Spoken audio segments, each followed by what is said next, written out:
ফুল বিক্রি করে ইডলি খেতেন ধানুষ। শুনতে অবাক লাগলেও নিজের শৈশবের সেই কষ্টগাথাই সম্প্রতি প্রকাশ করলেন দক্ষিণী সুপারস্টার ধানুষ। আর সেই আবেগ থেকেই নিজের নতুন সিনেমার নাম রেখেছেন ইডলি কড়াই।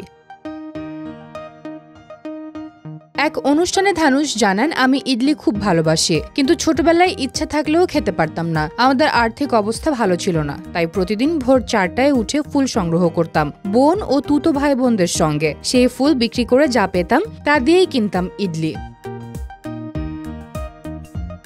তিনি আরো বলেন, সেই পরিশ্রমে উপার্জিত টাকায় কেনা ইডলির স্বাদ আজ কোনো দামি রেস্টুরেন্টেও পায় না। সেই স্মৃতি আজও আমার হৃদয়ে সবচেয়ে মধুর। এই আবেগঘন অভিজ্ঞতার কারণেই ধানুষ তার নতুন সিনেমার নাম দিয়েছেন ইডলি কড়াই, যার অর্থ ইডলির দোকান। নামের মধ্যেই তিনি লুকিয়ে রেখেছেন শৈশবের সংগ্রাম আর ভালোবাসার গল্প।